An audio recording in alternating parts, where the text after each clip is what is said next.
Selamat pagi semuanya, kembali lagi bersama saya Stefania Pimbamadu dengan NIM 2024-220013, mahasiswa program studi Pendidikan Bahasa dan Sastra Indonesia, Fakultas Keguruan dan Ilmu Pendidikan, Universitas Flores.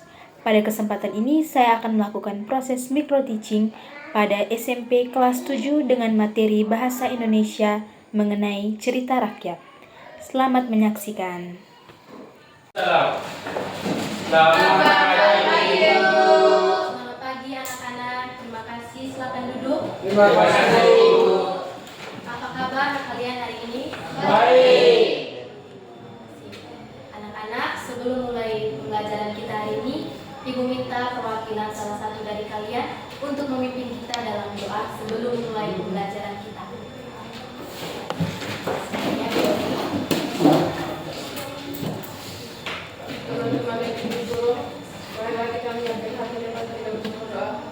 Izinkan saya berdoa menurut agama Katolik dalam nama Bapa dan Roh Kudus. Amin. Ya Bapa dalam surga, berikan syukur kami atas kehadiranmu dan apa kami dan kami dari mana tinggal kami hari ini. Bismillah kami mengikuti pelajaran kami hari ini. Bimbinglah kami dalam kelas. Semoga apa yang diberikan oleh Bapa menjadi guru kami mesti terjadi yang baik. Ya Tuhan dalam rezeki dan sepanjang masa. Amin. Dalam Bapa dan Roh Kudus. Amin. Baik, silakan duduk kembali anak-anak.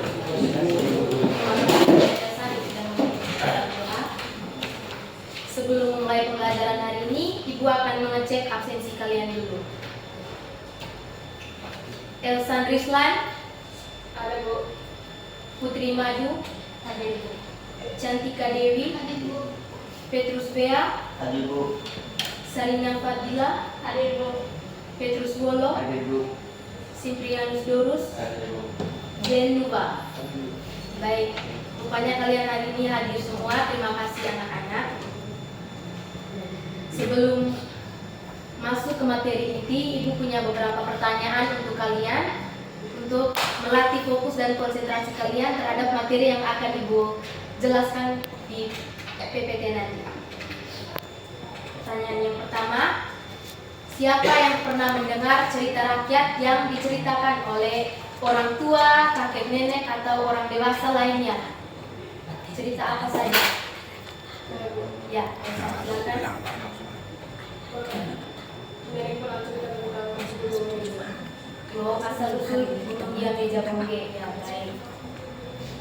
Lalu pertanyaan yang berikutnya, cerita rakyat apa yang berasal dari daerah kalian, dari daerah tempat tinggal kalian itu apa saja?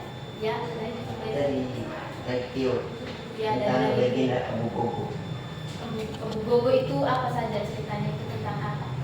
Kalau boleh diketahui. Susu. Makhluk mitos yang berasal dari cerita dan masyarakat. Oh, yang berkembang di sana di Nagikyo. Ya.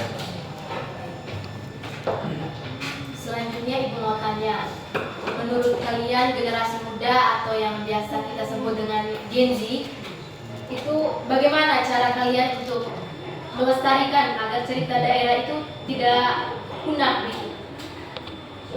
Ya, silakan. Dengan menanyakan berbagai cerita-cerita rakyat pada orang tua kita dan juga dengan melakukan berbagai festival yang berisi mana di dalam festival itu berisi tentang cerita-cerita rakyat. Ya, baik sekali. Terima kasih anak-anak. Dari jawaban dari pertanyaan tersebut, Ibu rasa kalian sudah punya sedikit bayangan tentang materi apa yang akan kita pelajari hari ini. Hari ini kita akan belajar materi tentang cerita rakyat. Jadi tujuan pembelajaran kita hari ini anak-anak menjelaskan pengertian cerita rakyat dengan benar. Yang kedua, mengidentifikasi struktur cerita rakyat. Yang ketiga, menentukan aspek kebahasaan dalam cerita rakyat. Yang keempat, mengamati cerita rakyat melalui stimulus visual. Sebentar juga Ibu akan menayangkan satu pengembangan media, yaitu flipbook cerita rakyat. Yang kelima, mengolah hasil pengamatan menggunakan pendekatan radar panca indera. Yang keenam, menulis narasi cerita rakyat sederhana berdasarkan hasil pengamatan. Yang ketujuh, menyajikan hasil tulisan dengan percaya diri.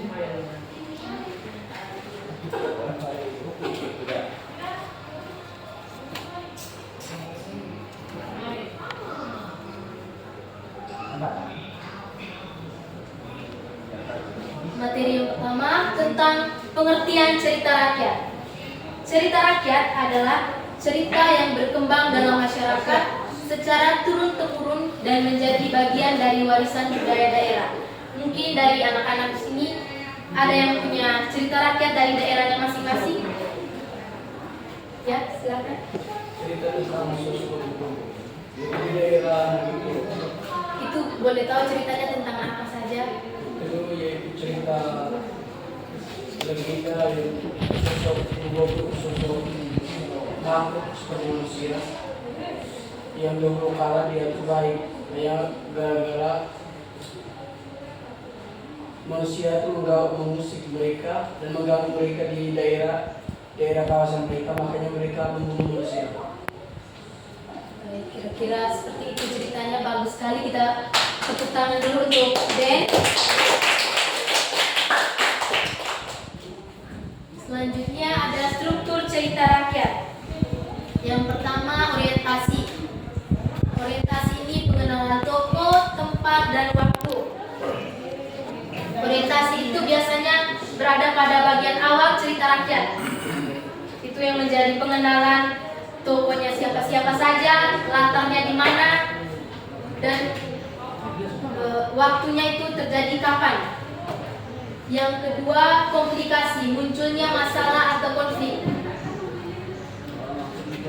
Komplikasi itu pada tahap ini tokoh mulai mengalami hambatan, kesulitan atau peristiwa yang membuat jalan cerita itu semakin panjang nih. Ada masalah apa yang terjadi dalam cerita tersebut.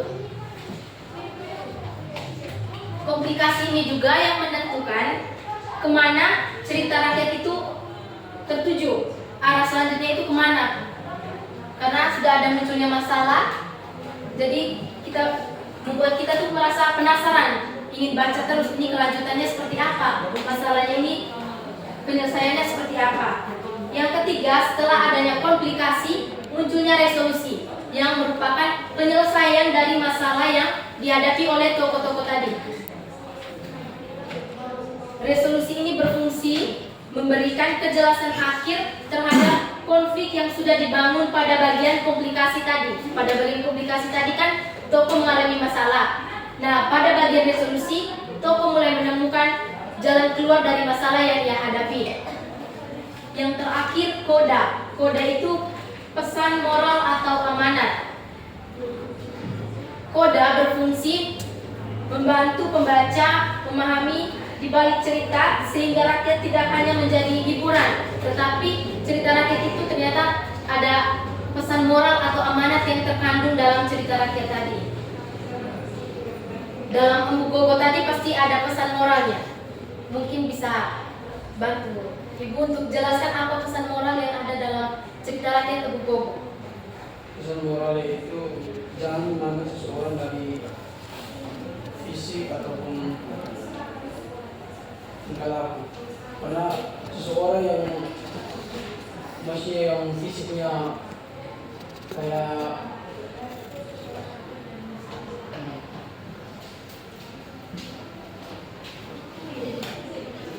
muka yang macam penjahat, itu mungkin hatinya baik.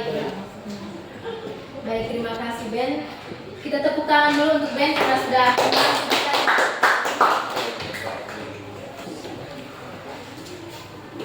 Selanjutnya ada aspek kebahasaan cerita rakyat. Yang pertama, menggunakan kalimat naratif. Teks cerita rakyat didominasi oleh kalimat naratif karena tujuan dari teks cerita rakyat itu sendiri untuk menceritakan rangkaian peristiwa yang terjadi.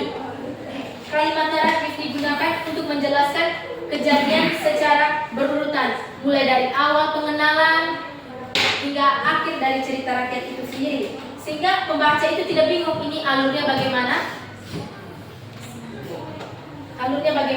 dan bisa lebih jelas, mereka bisa tahu ternyata ini munculnya masalah seperti ini, penyelesaian masalahnya seperti ini, dan akhir dari ceritanya ini seperti ini. Setelah itu, menggunakan kata kerja tindakan. Cerita rakyat banyak menggunakan kata kerja tindakan untuk menunjukkan aktivitas atau tindakan yang dilakukan oleh tokoh. Penggunaan kata kerja ini penting karena membantu menggambarkan peristiwa yang dialami tokoh, serta menjelas pengembangan alur cerita. Yang ketiga, menggunakan konjungsi temporal atau kata hubung waktu. Konjungsi temporal di sini itu untuk menghubungkan suatu peristiwa dengan peristiwa lainnya berdasarkan urutan waktu. Yang keempat, menggunakan keterangan waktu dan tempat. Cerita rakyat itu biasanya memiliki latar yang jelas mengenai waktu dan tempat yang terjadi. Oleh karena itu, penggunaan keterangan waktu dan tempat menjadi penting. Menggunakan kata ganti atau pronomina. Kata ganti digunakan untuk menggantikan nama tokoh atau benda agar tidak terjadi pengulangan yang berlebihan dalam cerita tersebut, supaya pembacanya tidak jenuh karena melihat kata-kata yang terus diulang-ulang.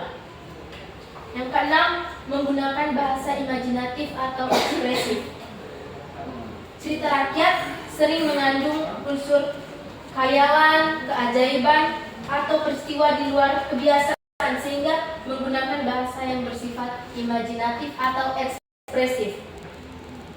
Yang terakhir, ungkapan atau aspek kebahasaan dalam cerita rakyat juga terlihat kalimat atau ungkapan yang mengandung amanat dan nilai kehidupan. Cerita rakyat itu pasti mengandung satu atau dua pesan moral yang ada dalam cerita rakyat itu. Setelah kita baca, kita dengar, pasti kita tahu, oh ini pesan moralnya seperti ini. Selanjutnya ada jenis-jenis cerita rakyat. Yang pertama, legenda. Legenda itu cerita tentang asal-usul suatu tempat atau peristiwa. Mungkin anak-anak apa saja contoh legenda atau legenda yang terjadi tentang asal-usul suatu tempat atau daerah kalian.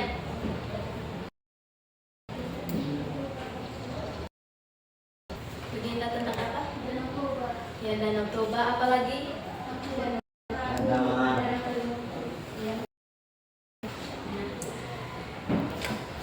Lalu yang kedua ada mitos. Itu cerita kepercayaan masyarakat. Kira-kira apa saja?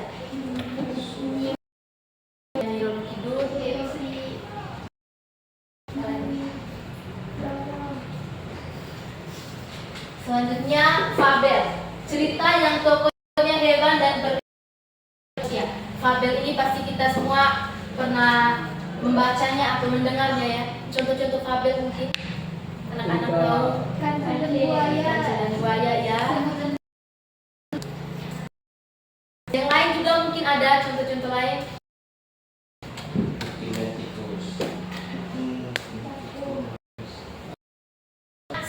Sage itu cerita yang berkaitan dengan kepahlawanan. Kira-kira di sini contoh sage. Ya. Cerita Dia Marilonga, apalagi Baranudi.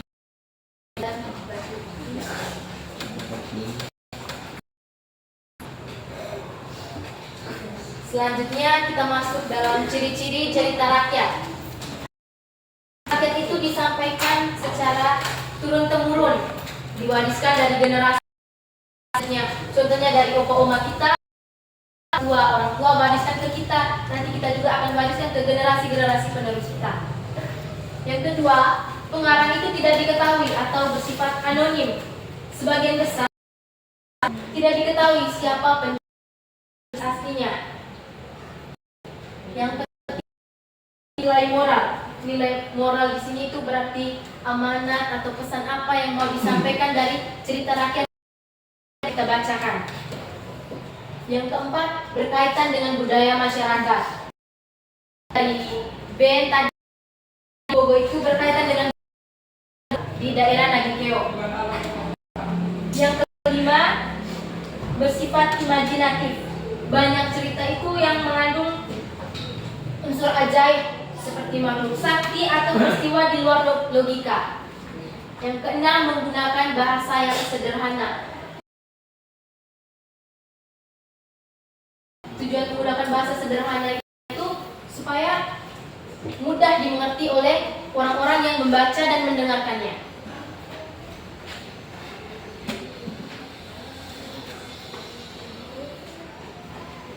Nah, setelah ini akan menayangkan satu pengembangan media belajar yang sudah Ibu siapkan, cerita rakyat yang berjudul Belut Sakti. Media berbasis flipbook yang akan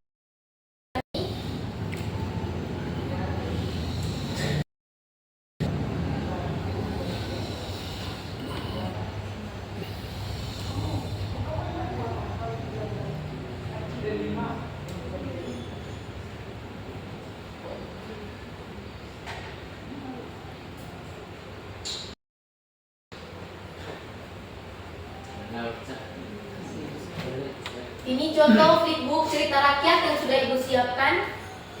Mungkin Ibu bisa minta kesediaan satu orang untuk membaca cerita. Ya, silakan maju.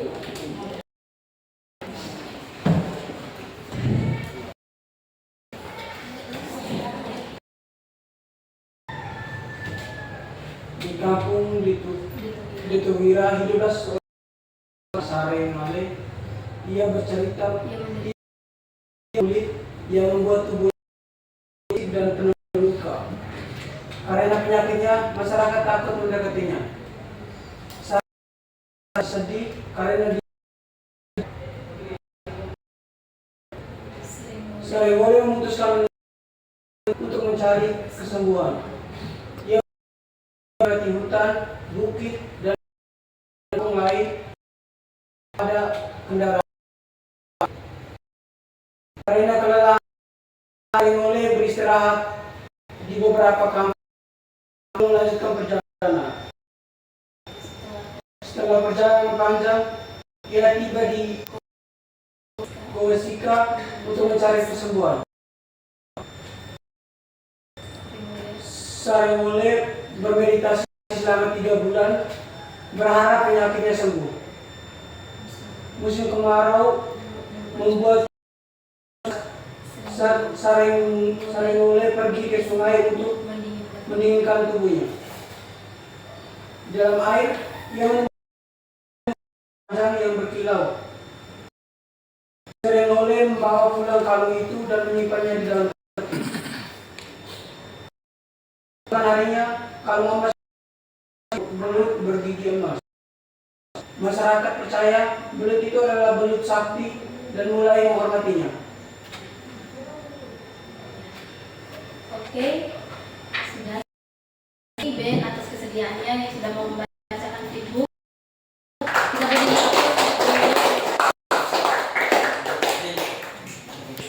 setelah flipbook tadi, Ibu punya kalian untuk kalian kerjakan.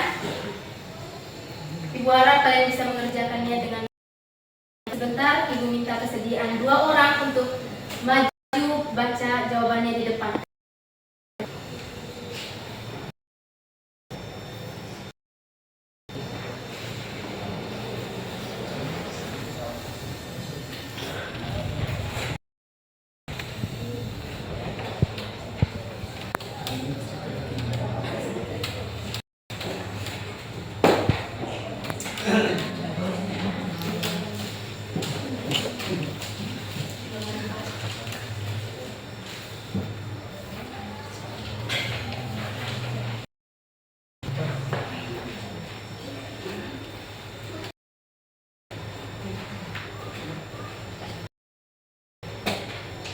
Ibu beri waktu untuk mengerjakannya. Setelah itu kalian bisa maju ke depan, perwakilan 2 orang untuk membacakan hasil pekerjaan kalian.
minta kesediaan 2 orang untuk maju membacakan jawaban yang sudah dikerjakan. Ayo, siapa yang bersedia maju ke depan? Baik, silakan maju.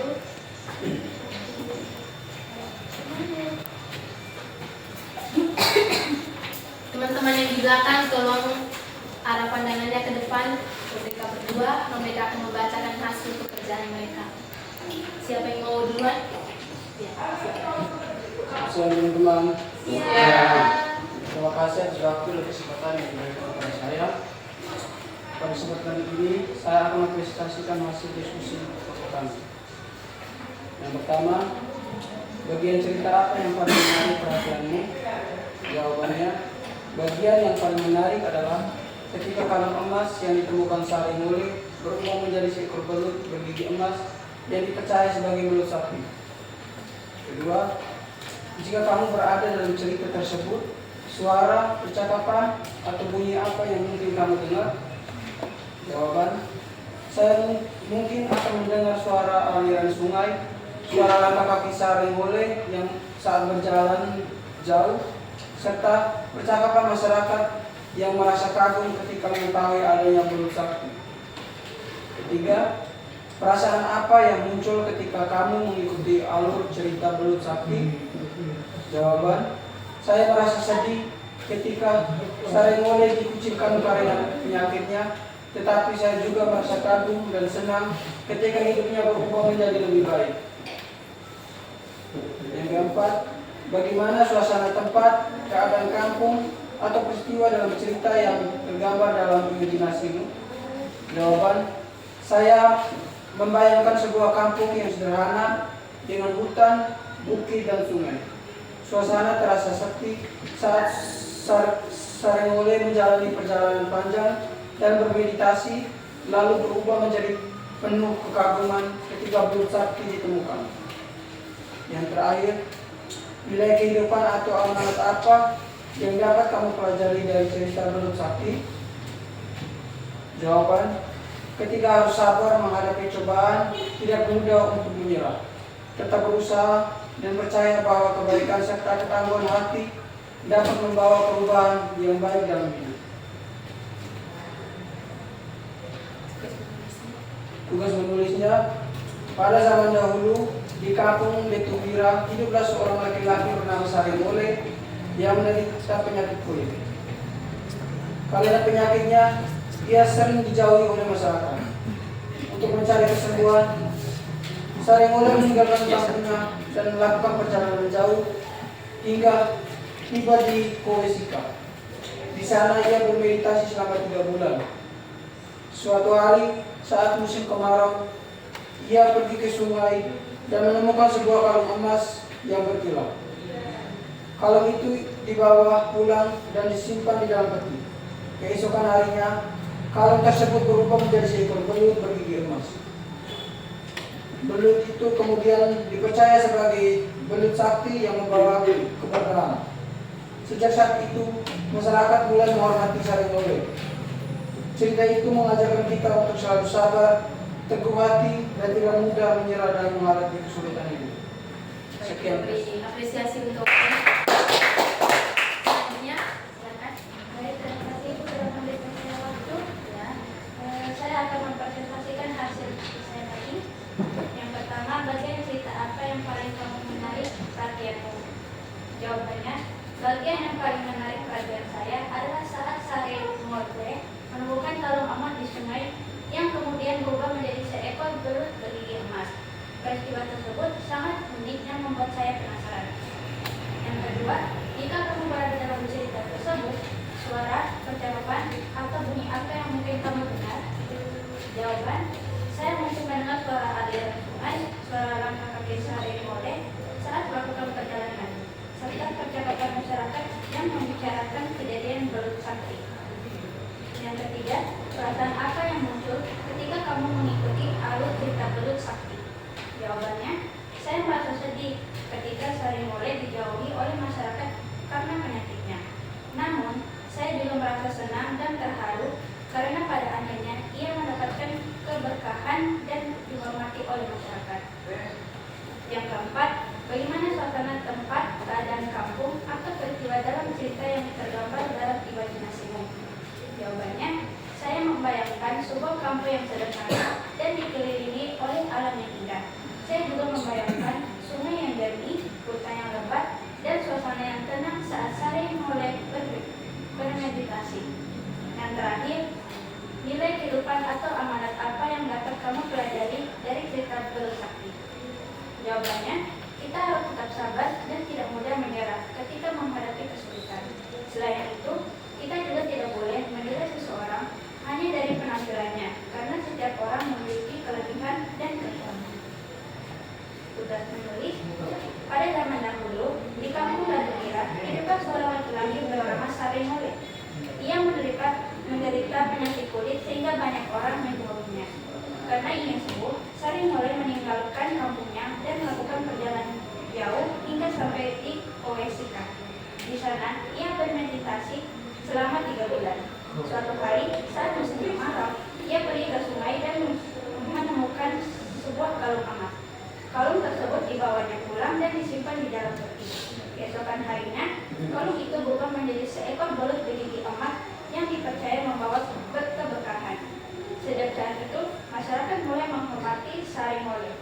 Dari cerita ini, saya belajar bahwa kesabaran, keteguhan hati, dan keyakinan dapat membawa perubahan yang baik dalam kehidupan seseorang. Sekian dari saya. Kita berikan aplaus yang meriah untuk mereka berdua. Terima kasih karena sudah berani mempresentasikan hasil pekerjaan mereka berdua di depan. Selanjutnya bisa kembali.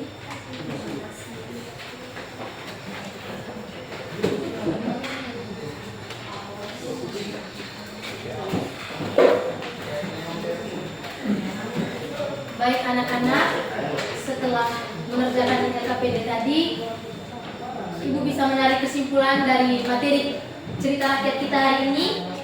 Jadi cerita rakyat itu adalah cerita yang berkembang dan diwariskan secara turun-temurun dalam masyarakat.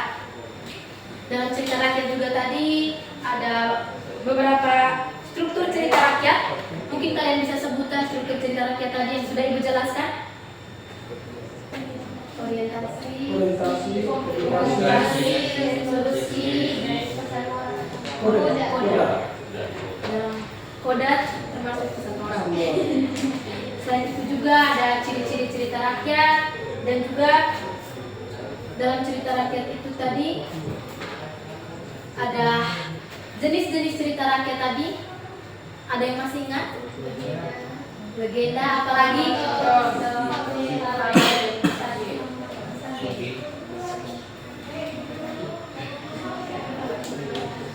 Anak-anakku, terima kasih atas partisipasi kalian hari ini.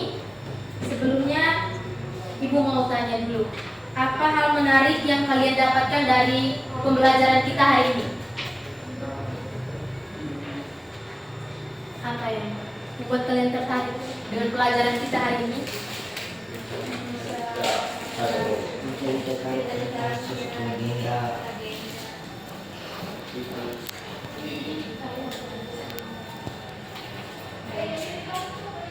Sekarang sebelum pulang kita akhiri pertemuan kita hari ini dengan doa dulu. Ibu minta kesediaan satu orang untuk memimpin kita dalam doa.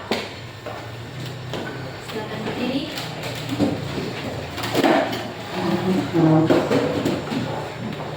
Teman-teman, Bapak dan Ibu, mari kita menyiapkan hati dan hati kita untuk berdoa. Izinkanlah saya membawakan doa ini menurut agama dan kepercayaan saya, yaitu Katolik. Dalam Bapa, ya Bapa dalam surga, puji dan syukur karena Tuhan kehadiran-Mu atas segala berkat dan perlindungan pada pagi tadi hingga siang hari ini, sehingga kami dapat menyelesaikan aktivitas belajar mengajar kami pada hari ini dengan baik. Namun yang kudus kami puji kini dan sepanjang masa. Dalam Bapa. Terima kasih anak-anak. Sekarang kalian bisa bertugas untuk pulang ke rumah kalian masing-masing.